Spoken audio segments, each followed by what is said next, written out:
Okay, so earlier when I was making my video, I had a phone call come in and it stopped the video. So I'll try to get through this again. So where we're at is, so once I had the floor prepped and it was all scraped and it was wood filled, then I rented a floor sander and it has 4 sanding circles on it. So there's like 1, 2, 3, 4, and these little discs you replace about every 10-15 minutes.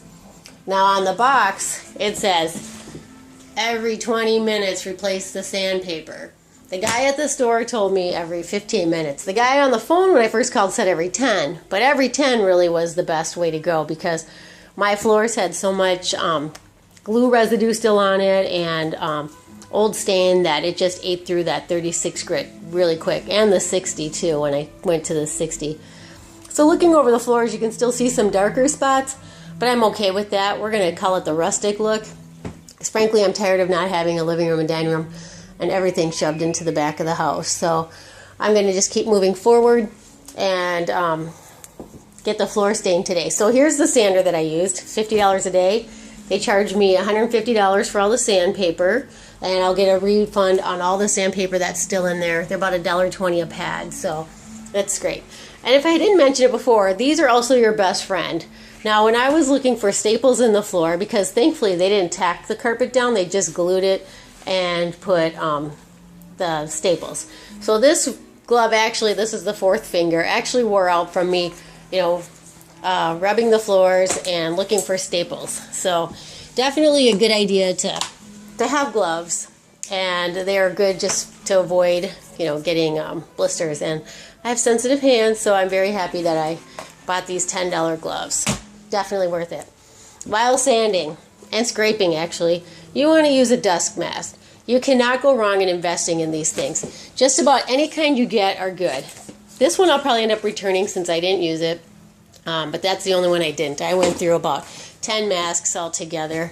I went through a lot of these little green ones while I was scraping the floors, and then this when I was doing the heavy-duty sanding, which the heavy-duty sanding really wasn't that horrible. It does have a dust collector on it, but I'm not sure how good it was. I also used this fiber sheet thing after I was done just to get more dust off the top of the floor.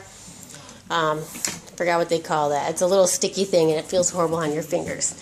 Okay, so then another good invention that I had was, I saw it on YouTube, was I had this fan. I had that in my window, and then behind it I had, I bought some little furnace filters.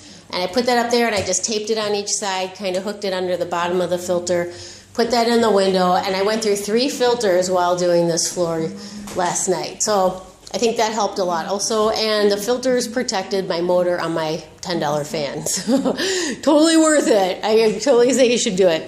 Okay, so I bought 2 quarts of wood finish. This is called English chestnut, and I'm going with a darker color so it'll help to blend in some of this darker colors that I wasn't able to sand up because I didn't take a little hand sander.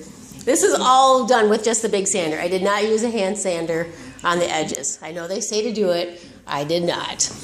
Okay, then after I get the stain on, I can put on my first coat of stinky polyurethane. So hopefully I'll be able to do the first coat tonight and maybe a second coat by midnight.